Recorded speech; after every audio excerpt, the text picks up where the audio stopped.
Oi pessoal, vamos continuar com os nossos estudos de direito previdenciário. Então, agora nesta gravação nós vamos falar sobre o custeio da Seguridade Social. O artigo 195 da Constituição prevê o chamado princípio da solidariedade social contributiva. Este é um princípio implícito, porque ele não está expresso no texto. O texto diz: a sociedade financiará a Seguridade Social de forma direta e indireta. Pois bem, de forma direta, através do pagamento das contribuições sociais, e de forma indireta, por meio da destinação de recursos dos orçamentos públicos da União, dos Estados, Distrito Federal e municípios, recursos destinados ao financiamento da saúde, da previdência e da assistência social, que são as três áreas de atuação dos poderes públicos e da sociedade compreendidas na Seguridade Social. Então, o objetivo hoje é que a gente entenda melhor as chamadas contribuições sociais, que são essas prestações pagas pela sociedade como um todo, que financiam diretamente a Seguridade Social. Então, primeira coisa que nós precisamos entender: as contribuições sociais são espécies de tributos de competência da União. Isso está expresso lá no artigo 149, que faz parte do sistema tributário nacional. O artigo 149 prevê que compete exclusivamente à União instituir contribuições sociais. Nós sabemos que existem outras contribuições, como a CID, que é a Contribuição de Intervenção do Domínio Econômico, contribuições corporativas, que também estão lá no artigo 149. Mas vamos focar aqui nas contribuições sociais, que são as contribuições destinadas ao financiamento das políticas da Seguridade Social, quais sejam saúde, previdência e assistência social. Neste momento em que nós estamos tão preocupados com os serviços de saúde, principalmente saúde pública, né? É importante que a gente compreenda de onde vêm os recursos para que o governo possa aplicar para que o governo possa cumprir com as suas finalidades nessas áreas da saúde, da previdência e da assistência social. Além das contribuições que estão expressas lá no artigo 195, essas contribuições sociais, o parágrafo 4º do artigo 195 confere à União a chamada competência tributária residual. O que significa isso? Significa que a União pode instituir contribuição nova, diferente daquelas que já estão expressas no artigo 195, desde que observadas algumas regras. Quais são essas regras? Primeiro, tem que ser por lei complementar, ou seja, a União não poderia fazer isso por uma medida provisória. O presidente da República não poderia simplesmente editar uma medida provisória. Porque medida provisória é transformada em lei ordinária. E para instituir uma contribuição social diferente, nova, como uma forma adicional de custeio da Seguridade, é necessária uma lei complementar. Então a União deveria encaminhar ao Congresso Nacional uma proposta de lei complementar. Além disso, o parágrafo 4º do artigo 195 estabelece que esta nova contribuição não poderá ter fato gerador e base de cálculo idêntica de outra contribuição já existente. Na verdade, o dispositivo ele faz remissão ao artigo 154.1, que é aquele que trata da competência residual em relação aos impostos, que fala do princípio da não cumulatividade. No entanto, aqui, gente, nós não estamos falando de imposto, nós estamos falando de contribuição social. Então, o entendimento é que essa não cumulatividade, ela se refere a outras contribuições já existentes, porque não haveria bitributação se uma contribuição social tiver o mesmo fato gerador que um imposto. Isso acontece, por exemplo, em relação à nossa remuneração. A pessoa que trabalha com carteira assinada, sobre a mesma base de cálculo que é o seu salário, pode incidir contribuição previdenciária, que é a espécie de contribuição social, e imposto de renda. Então, se a gente fosse dizer que haveria bitributação, isso não seria possível. Então, exatamente em razão disso é que o entendimento é de que a competência residual ela não pode determinar a criação de uma nova contribuição sobre uma base de cálculo de outra contribuição existente, mas pode sim haver essa identificação com a base de cálculo de impostos, porque a incidência de um imposto e uma contribuição sobre o mesmo fato gerador não implica em bitributação, ok? Além disso, as contribuições sociais, elas estão sujeitas à anterioridade de 90 dias, a chamada anterioridade nonagesimal ou noventena. Isso está expresso no parágrafo 6º do artigo 195. Nós vamos ver daqui a pouco a nova tabela das alíquotas das contribuições dos trabalhadores, dos segurados. Essa nova tabela foi aprovada pela Emenda Constitucional 103 da Reforma da Previdência do ano passado, que entrou em vigor em 13 de novembro de 2019. Vejam bem que, para os trabalhadores que ganham mais, a nova tabela aumentou o percentual das alíquotas, ou seja, aumentou a tributação. Por essa razão, essa nova tabela só entrou em vigor em março de 2020, porque havia necessidade de se aguardar o prazo de 90 dias. Como a emenda foi aprovada em novembro, passou dezembro, janeiro, fevereiro, ou seja, foi cumprido o lapso de 90 dias, a noventena, e agora em março entrou em vigor a nova tabela das alíquotas das contribuições dos trabalhadores segurados, empregados, domésticos e avulsos, certo? Então, isso quer dizer que em relação às contribuições sociais, nós não aplicamos o princípio da anterioridade em relação ao exercício financeiro. Aquele princípio que fala que tem que esperar de um ano para o outro. Então, se a reforma da Previdência fosse aprovada hoje, eu só precisaria esperar 90 dias e ela poderia aplicar uma nova tabela em 2020 mesmo, neste ano mesmo. Não seria necessário aguardar de um ano, de um exercício financeiro para o outro, porque aqui nós não aplicamos a anterioridade em relação ao exercício financeiro, tão somente a anterioridade de 90 dias, ok? Outra norma importante em relação às contribuições sociais são as imunidades. A Constituição prevê 3 espécies de imunidades. A primeira, sobre receitas decorrentes de exportação, então não incide COFINS, que é uma das contribuições sociais previstas na legislação, que incide sobre a receita das empresas, ela não é cobrada no caso de receitas decorrentes de exportação. Outra imunidade está no inciso 2º do artigo 195. Não há incidência de contribuições previdenciárias sobre aposentadorias e pensões concedidas no INSS, no Regime Geral de Previdência Social. Ou seja, o aposentado ou pensionista do INSS, ele é inativo, ele não contribui mais.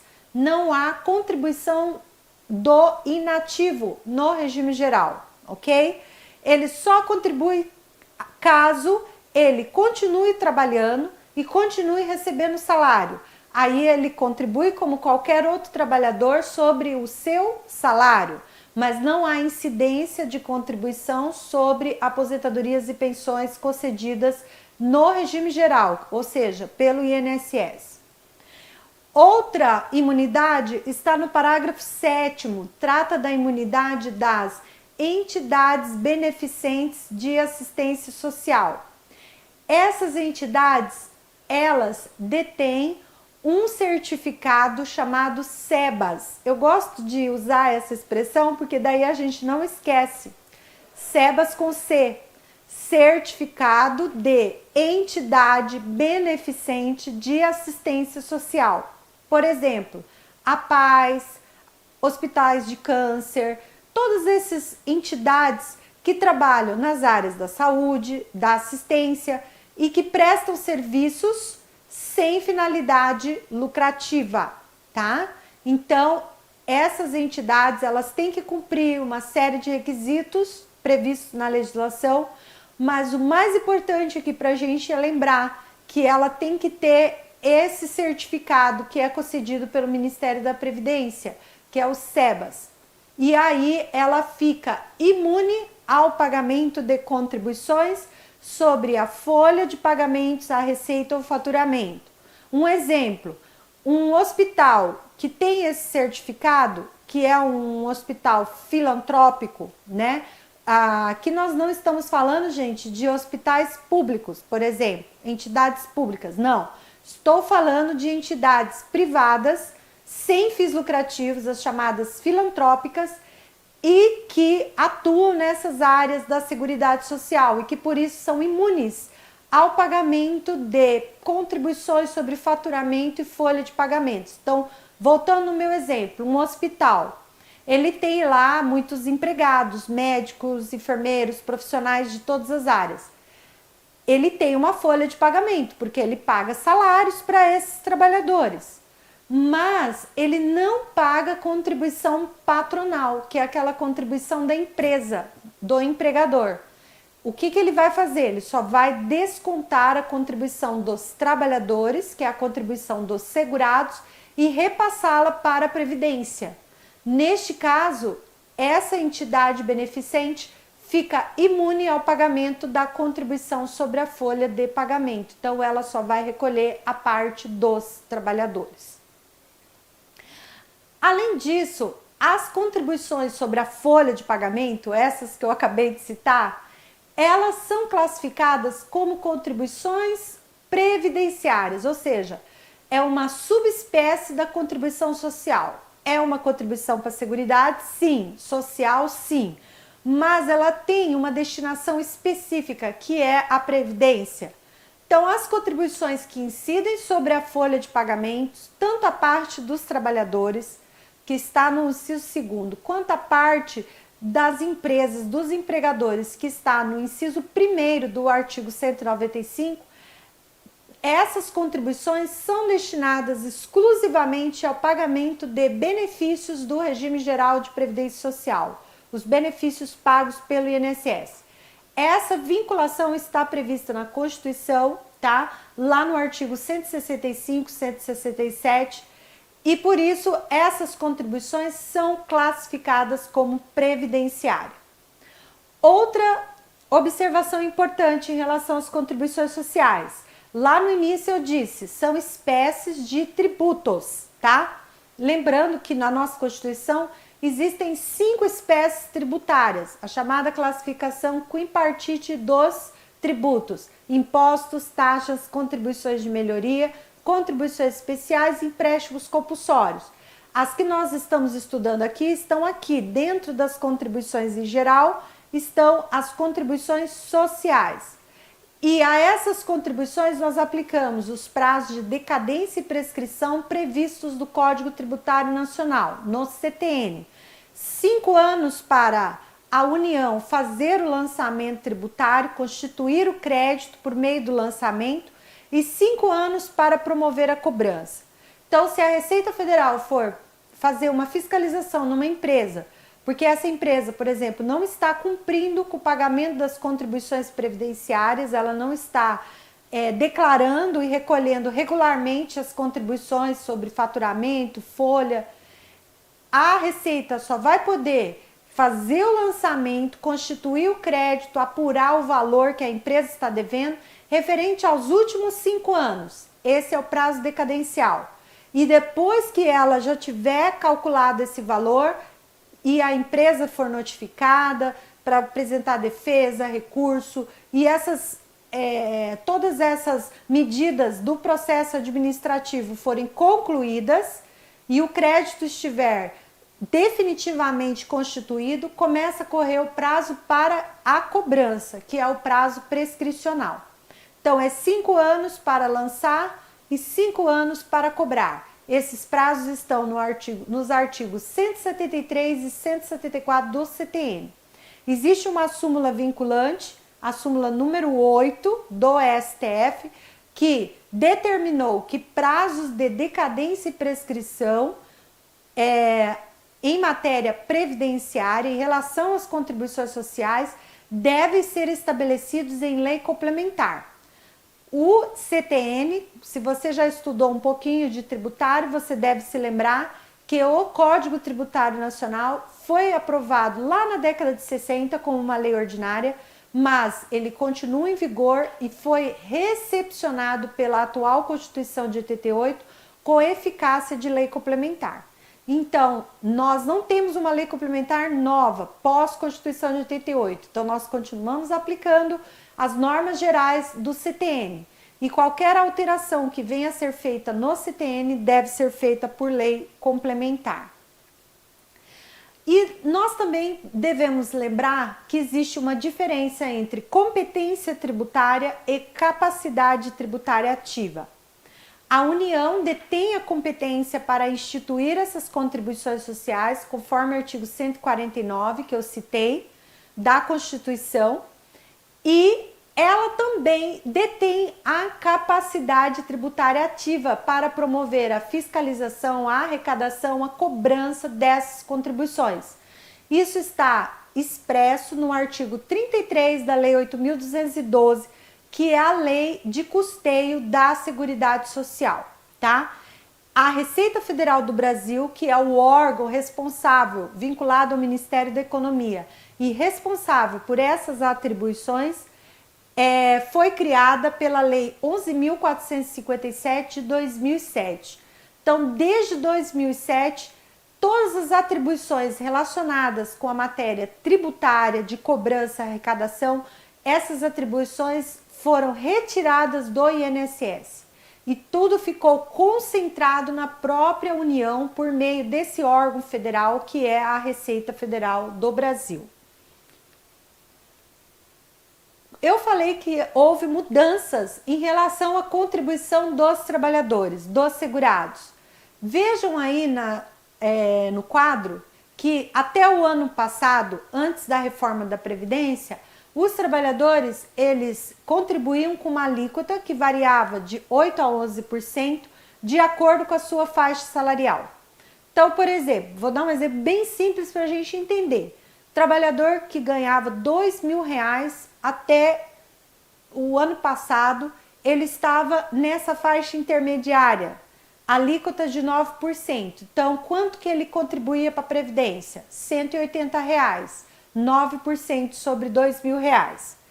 Após a reforma da Previdência, houve alterações e agora nós temos 4 faixas de alíquotas e as alíquotas são progressivas. Ou seja, você calcula por faixa. Essa progressividade, ela já estava prevista na nossa Constituição para o imposto de renda das pessoas físicas. Agora ela também é aplicada para a contribuição previdenciária. Então vamos pegar o nosso amigo que ganha os R$2.000, certo? Na primeira faixa vai ser descontado 7,5%. Eu vou fazer uma conta mais simples, que não é exata, tá, gente? Só para a gente entender. Imagine que na primeira faixa tá ali R$1.000. A gente sabe que o salário mínimo é 1.045, mas só para a gente não quebrar o nosso raciocínio fazendo conta. Se você aplica 7,5% sobre R$1.000, vai dar R$75, certo? E aí na segunda faixa, que são os outros R$1.000, eu vou aplicar 9%. Vai dar mais R$90. Então 90 mais 75 vai dar R$165. No ano passado, eu expliquei para vocês que ele recolhia 180, porque era 9% sobre o total dos R$ 2.000. Agora ficou quebrado. Ele vai calcular 7,5% na primeira faixa e 9% na segunda faixa. Essa é a progressividade. Então, para esse trabalhador, a reforma da Previdência reduziu a contribuição dele. No terceiro quadro, vocês vão ver ali, ó, para quem ganha até R$ 2.000, a alíquota efetiva, quando eu somei os 7,5% dos primeiros 1.000 mais 9% da segunda faixa, que deu ali 75 mais 90, que eu falei, vai dar R$ 165, essa nova contribuição corresponde a uma alíquota efetiva de 8,25%, tá? Então, para o trabalhador que ganha menos, a nova tabela com as alíquotas progressivas reduziu a contribuição. Agora, para o trabalhador que está no teto, que agora está em R$ 6.101, a contribuição dele, que até o ano passado no teto era 11%, agora a alíquota efetiva foi para 11,68%. Então, houve um aumento no valor da sua contribuição, tá? Então, isso é uma novidade da reforma trabalhista, está expresso na Constituição agora, lá no inciso 2 do artigo 195, a progressividade das alíquotas dos segurados e dos trabalhadores e demais segurados da Previdência Social. Vamos responder algumas questões aqui para que a gente tente frisar o que eu estou falando. A primeira ali, o artigo 195 da Constituição determina que a sociedade financiará a Seguridade Social de forma direta ou indireta. Direta através da participação dos orçamentos dos entes federativos com a utilização dos tributos pagos pela coletividade e indireta com o recolhimento das contribuições sociais. E aí, tá certo ou tá errado? Tá errado, né, gente? É o contrário. Diretamente pelo pagamento, recolhimento das contribuições sociais. Indiretamente com a utilização dos tributos pagos pela coletividade nos orçamentos públicos, ok? Então, lembre-se, contribuição social é financiamento direto, de forma direta. A próxima. O princípio da solidariedade social é princípio implícito ao financiamento do sistema de seguridade social concebido na Constituição. Ok, tá certinho. Próximo. As contribuições sociais recolhidas pelo empregador, empresa e entidade a ela equiparada, incidentes sobre a folha de pagamento, bem como as contribuições pagas pelos trabalhadores e demais segurados da Previdência, são destinadas exclusivamente ao pagamento de benefícios concedidos pelo Regime Geral de Previdência Social. Essas são as chamadas contribuições previdenciárias. Então, está correto. Próximo. As contribuições sociais incidem sobre os rendimentos do trabalho pagos ou creditados a qualquer título à pessoa física, desde que com vínculo empregatício. E aí? Será que é só empregado com vínculo empregatício que paga contribuição social para a Previdência? Não, né, gente? A Constituição é clara. Ainda que sem vínculo empregatício, ou seja, prestadores de serviços, autônomos, profissionais liberais, também recolhem contribuição previdenciária. Então, está errado. Além das contribuições sociais expressas no artigo 195 da Constituição, a União poderá instituir outras contribuições com base na competência residual prevista no parágrafo 4º do artigo 195, desde que por emenda constitucional conforme artigo 154, inciso 1º da Constituição.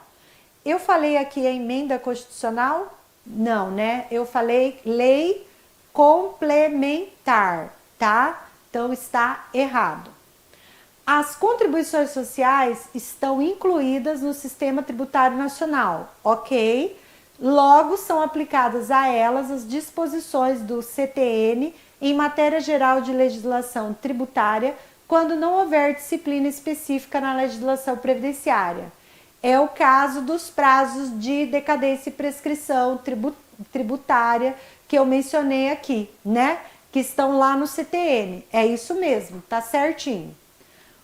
Última, compete à Secretaria da Receita Federal do Brasil, criada pela Lei 11.457 de 2007, para unificar as secretarias da Receita Federal e da Receita Previdenciária, planejar, executar, acompanhar e avaliar as atividades relativas à tributação, fiscalização, arrecadação, cobrança e recolhimento das contribuições sociais previstas na Lei de Custeio, que é a Lei 8.212, as contribuições incidentes a títulos de substituição e as devidas a outras entidades e fundos, que são aquelas contribuições para o Sistema S, para os terceiros, SESI, SENAI, SEBRAE, porque tudo isso as empresas pagam junto, né, com as contribuições sobre a folha, a Receita Federal arrecada e repassa para essas entidades.